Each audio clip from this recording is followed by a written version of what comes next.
Welcome to High Road to You. This is Mark Stouffer, and I'm just returning from Bali.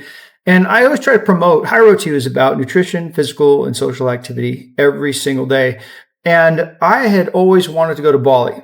And I'm hanging out in Santa Cruz. I'm checking out the surf, and I run into a friend of mine that I had paddled out with. And it'd been a long time since I've seen him, but they're an organization that travels all over the world, and it's a group that you can join on Meetup. Now, when you type in your zip code on Meetup, you get to see what groups are, that you might be interested in. One is a travel group, which is separate from this particular group. But the bottom line is that when you told me that they were going to go to Bali, I thought, hey, we're going to go as a small group, this Santa Cruz local group.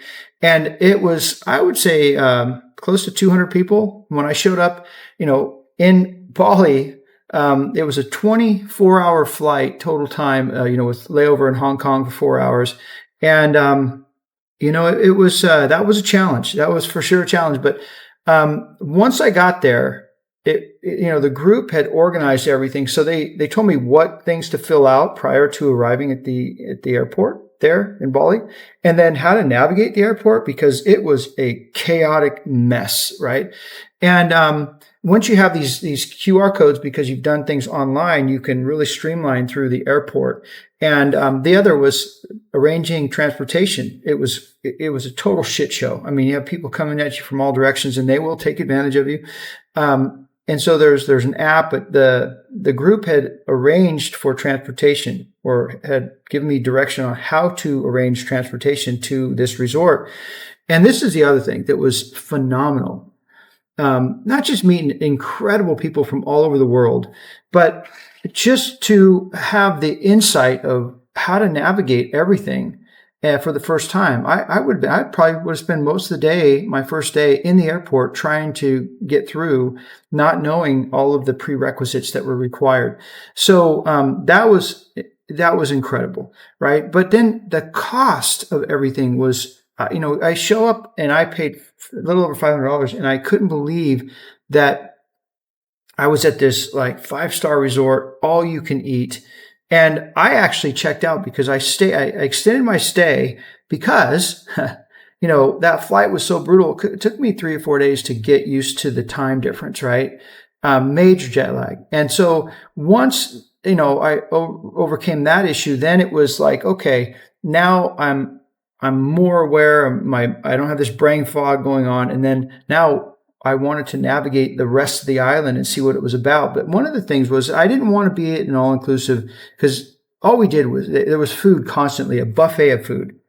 And I didn't care for that. I don't have the self-discipline. That's why I like cruises, right? Because they feed you all you can eat. And, you can only walk around that ship so many times. And they only stop so many times as well to do these excursions. And so, I walk off those ships 10 pounds heavier. And I just prefer not to be subjected to that, right? So at this resort, we would be surfing in the morning, and then we'd have workshops and get together, and we'd, eat, breakfast, late breakfast, then lunch, and then dinner and snacks in between, and these huge buffets that had just all the sweets you can imagine. So, yeah. So, and I realized, I can stay at another resort somewhere else and experience other parts of the island. At the same time, they would provide breakfast, and that was ideal for me, so that I can, literally navigate, spending more time venturing out. I went there to not just surf, but I also went there to paraglide. I heard paragliding was phenomenal in Bali, but the conditions were too strong for my level of, experience. So what I'm trying to say is that, to travel with the group, and then to have people that were there from all over the world, and to meet people and learn about, their experiences and their experience specifically on Bali, but also on other islands that were near Bali. Some just cruised over in a ferry, right? And so there's a lot of islands in and around Bali. It was incredible. I can't say enough about it. And so what I'm trying to encourage you to do is go online, go to meetup.com, look at different organizations in your area, different meetups that in your area, and join a travel group if you're interested in traveling. And I would say it's the only way to go. It's the only way to go, because there's so many things that you will avoid the pain and unnecessary pain and suffering trying to figure out how to navigate, a new, part of the world that you haven't experienced before. Now, I'm excited to go back to Bali and with my kids or friends or anybody that wants to go, because now I have a very strong understanding of how to navigate, how to get around, what apps to have on my phone, the Google Translator, the Grab app, to hail rides across town. And let me say this: I rented a scooter, and I thought it was just impossible to figure out how to navigate the traffic conditions, but everybody was so incredibly nice. There was no road rage. There was never an incident, even though there's thousands of scooters, right? And there's hundreds and thousands of cars, but there's more scooters than cars. And then just navigating, you're going at a speed. Most people are just comfortable kind of weaving through the traffic and getting through the roads and getting through the towns. And there was just never an incident. So I was there for a few days before I thought, I'm going to get on a scooter. I'm going to, I have a motorcycle license. And I got on that scooter and I just really explored. And then I figured out where I was going to stay once my group left and everybody kind of went back home. And there was a lot of people that did stay behind, which was amazing. And so that allowed me to continue surfing, paddling out with a group of people that I was, really getting to know. And just having, a world perspective is incredible. And this is what I would just encourage so many youth to do that are sitting in front of a flat screen. There is an app that is it's Workabout. I think it's Workabout. Anyway, I'll put a link in the description. But young kids are traveling the world, and they're finding places to work and stay, and it includes room and board. And then if they want to make extra money, there's always projects that they can do in that community that they're figuring out a way to kind of just experience world travel.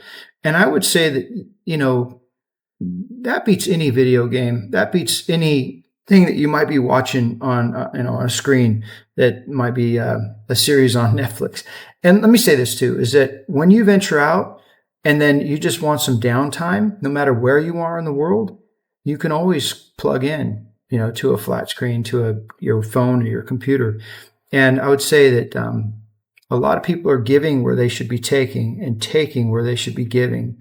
And their life is passing them by and they're not experiencing, the world. They're not having a world's mindset. It doesn't cost much.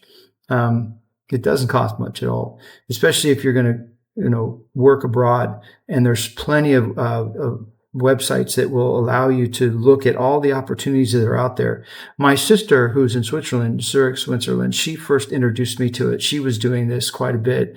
And as she's going through school and when, with summer break or, she had time to basically get on a plane and travel somewhere and work in that, community.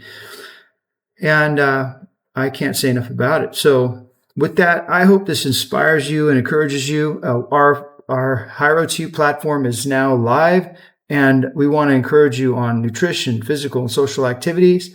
And that is the place if you want to basically immerse yourself in a world mindset community of nutrition, physical, and social activity every day.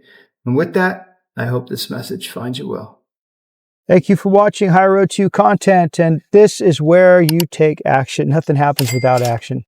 Please share your story on how you incorporated nutrition, physical, and social activity, how you incorporated accountability in your life, how you didn't ignore, you didn't deny, you didn't blame, but you pivoted through a difficult challenge in your life. And how did you build that foundation to overcome and thrive? And I hope this content allows you to enjoy the journey of that, right? That would be the biggest blessing for me. Share your story, share your milestones, encourage and inspire others. And with that, I wish you well.